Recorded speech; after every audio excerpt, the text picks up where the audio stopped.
Aujourd'hui, on va comprendre comment captiver l'attention de sa cible sur LinkedIn. C'est tout ce qu'on cherche plus ou moins à faire. Et pour comprendre ça, on va analyser les raisons qui font que ton contenu ne marche pas. Je vais vous énumérer déjà 5 raisons qui font que votre contenu ne marche pas sur LinkedIn et ensuite on va voir comment y remédier. C'est parti. Sur LinkedIn, déjà, il y a plusieurs règles bien précises à ce réseau à comprendre. C'est-à-dire que quand vous allez publier quelque chose, que vous ayez 1000 ou 100 abonnés, potentiellement votre post peut faire un flop. À contrario d'Instagram ou sur Facebook où quand vous avez déjà une grosse audience, vous êtes plus ou moins sûr que votre post va avoir des vues. C'est-à-dire que vous pouvez avoir 1000 abonnés et faire un post où il y a 100 000 likes, 1000 commentaires, etc. Un post qui explose tout et faire comme le célèbre Grégoire Gambato, avoir 80 000 abonnés et pourtant, de temps en temps, faire un post qui flop et qui fait à peine 100 ou 200 j'aime. Et pour comprendre ça, il faut comprendre comment est-ce que l'algorithme de LinkedIn marche. Quand vous allez publier quelque chose, le post va être envoyé à un petit pourcentage de vos abonnés. Il va voir s'il like, si ça commente, etc. Si dans les 2-3 heures suivantes, votre post, il y a un petit pourcentage de vos abonnés qui like et qui commentent, l'algorithme va pousser et va montrer le post à plus de personnes. Et si à contrario, votre post n'a pas d'engagement, pas d'interaction, pas de like, etc., l'algorithme va plus chercher à mettre de côté votre post sous prétexte qu'il n'engage personne et qu'il n'intéresse pas les gens. Pour ma part, j'ai environ plus de 1000 abonnés sur LinkedIn et j'ai fait des posts où j'ai 3 likes et j'ai fait des posts où j'ai 50 likes et j'ai encore aujourd'hui des likes et des commentaires sur ces posts alors que ça fait plusieurs semaines que je les ai sortis. Maintenant, on va voir 5 raisons principales pour lesquelles ton contenu ne marche pas et ensuite on va voir comment y remédier. Première raison, ton sujet est trop vaste et donc ta cible est trop vaste. Tu t'adresses à trop de monde et ton contenu n'est pas assez ciblé, n'est pas assez niché, tu essayes trop d'atteindre la masse et au final personne ne se reconnaît vraiment dans ton post. Le sujet ne touche pas vraiment les gens. Donc ça marche pas. Deuxième raison, ton contenu est mauvais. Oui, alors oui, ça pique et il y a plusieurs raisons qui peuvent faire que ton contenu est mauvais, on y reviendra juste après, mais en gros, ça peut être ton accroche n'est pas bonne, ton sujet n'est pas bon, tu t'éparpilles trop, tu donnes trop d'idées, tu donnes trop de choses, bref, on y revient après, tu vas comprendre. Troisième raison, alors là, il y a plein de choses qui peuvent le faire et c'est surtout des choses sur le long terme, c'est-à-dire que tu te remets pas en question, tu es trop perfectionniste et tu n'essayes pas d'apprendre de tes erreurs. C'est-à-dire que quand tu fais des posts sur un réseau social comme ça, il faut expérimenter, il ne faut pas avoir peur de faire des posts qui font des flops. Les posts flops sont les posts qui vont le plus t'apprendre de choses. On y reviendra après sur comment y remédier. Mais en gros, faut pas avoir peur de te planter. En fait, si tu préfères, ton image n'est pas en jeu, tes clients ne vont pas partir parce que tu as fait un post à 2 likes. Ne t'inquiète pas, ça va bien se passer. Quatrième raison, tu n'essayes pas de comprendre les codes du réseau sur lequel tu publies. C'est-à-dire que si aujourd'hui tu publies tous les jours sur LinkedIn et que ça marche pas et que tu n'essayes pas de comprendre comment le réseau marche, c'est un peu comme jouer à un jeu sans connaître les règles. Tu vois ce que je veux dire? C'est-à-dire que tu vas publier, mais tu vas pas savoir pourquoi ça marche pas, tu vas pas comprendre qu'est-ce qui fait que l'algorithme met de côté tes posts, qu'est-ce qui fait que les autres sont meilleurs, qu'est-ce qui fait que tu pourrais améliorer ton profil, etc., etc. Cinquième raison, tu n'interagis pas assez. Il faut pas oublier qu'on est sur des réseaux sociaux, le but c'est pas juste de publier et de s'en aller, il faut pas oublier d'interagir, le fait d'être présent, d'exister, et exister ce n'est pas juste publier.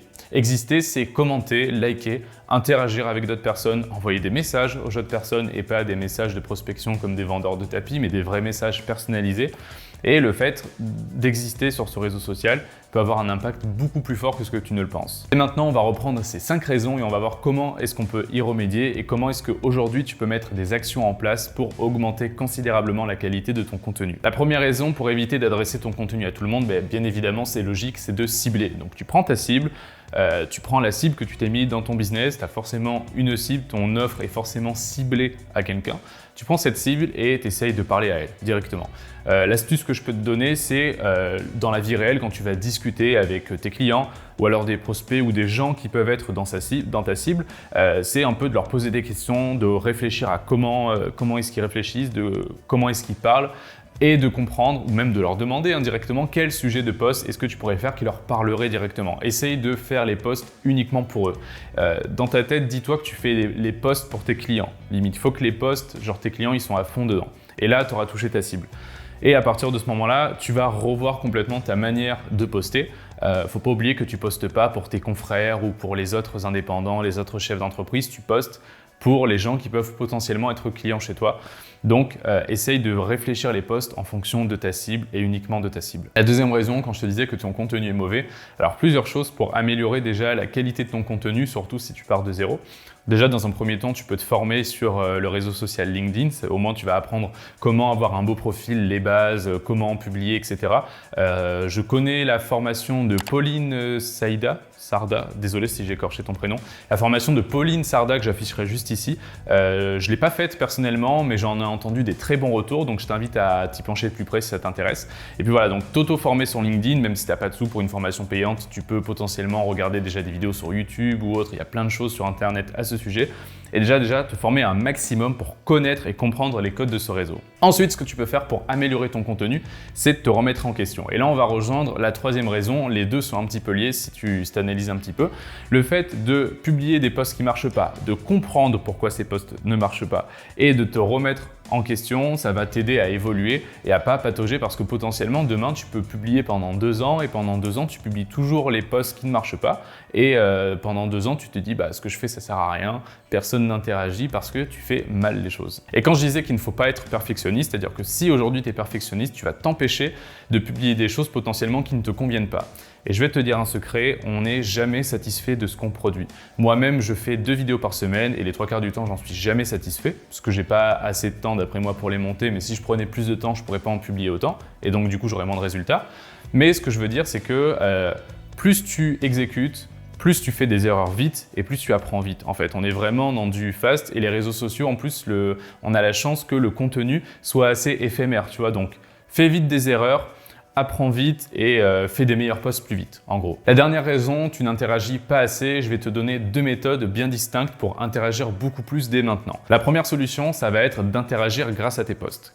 Comment on fait? C'est-à-dire que quand tu vas faire un post, tu vas réfléchir à comment est-ce que je peux faire pour que les gens aient envie de commenter mon post, quitte à demander des conseils à des gens extérieurs, à tes collègues ou autres. Tu vas voir comment est-ce que tu peux mettre une phrase à la fin où tu mets une question ouverte, une question fermée pour que les gens aient envie de commenter et envie de répondre à ton post, comme si tu leur posais une question un petit peu. Et si tu analyses un petit peu les posts qui sont faits sur LinkedIn, c'est ce qui est très souvent fait. On fait un post, on parle d'un sujet, d'une thématique et à la fin, et vous, ça vous arrive? Ou alors, et vous, quelle solution avez-vous trouvé? Est-ce que vous mettez ça en place vous aussi? Est-ce que vous aussi, vous faites ça? Qu'en pensez-vous? Voilà. Demande-leur leur avis, demande-leur s'ils ont déjà fait la chose dont tu parles, si c'est quelque chose à laquelle ils ont déjà pensé, etc.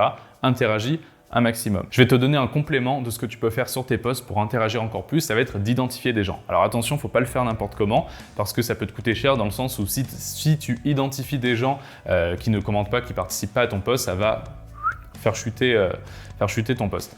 Ce que tu peux faire, c'est si demain, imagine demain tu discutes avec Jean-Pierre et Jean-Pierre il te dit ouais, ça serait trop cool que tu fasses un post sur le fait, je sais pas, la prise de parole en public par exemple. Ouais, moi j'aimerais trop faire ça, c'est ce qui me manque et tout.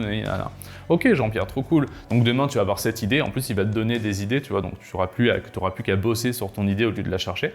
Tu vas faire ce post et tout, tu vas le publier, machin, et puis du coup tu vas pouvoir identifier Jean-Pierre et dire ah tiens Jean-Pierre, ça m'a fait penser à notre conversation de l'autre fois, du coup j'ai fait un post sur ça et tout. Jean-Pierre il va être trop content, il va te dire oh, super, il va commenter, il va liker, il va même le partager, tout ça.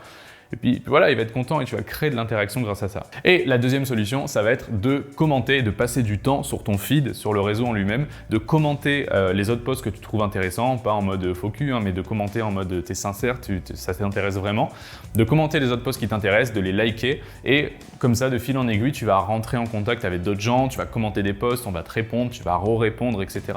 Du coup, tu vas exister davantage, on va te connaître davantage, les gens vont s'intéresser à toi, on va t'ajouter en connexion, tu vas ajouter les autres, etc., etc. Un petit peu comme dans la vraie vie, quand tu discutes avec des gens que tu connais pas ou peu, il y a des liens qui vont se créer, etc.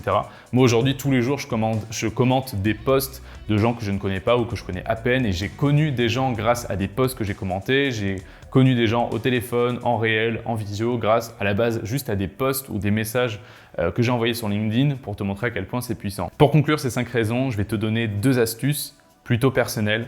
La première, c'est sois patient. Alors je dis pas sois patient dans le sens travaille 2 ans en faisant tout le temps les mêmes erreurs, mais mets en place les choses, exécute, comprends pourquoi ça marche pas et rectifie régulièrement. Et à tout ça, tu mets de la patience autour. Et la deuxième raison, elle est un peu liée à celle-là. Les réseaux sociaux, le contenu sur les réseaux, c'est un jeu de long terme, un long game, comme on dit. Donc, raison de plus pour être patient.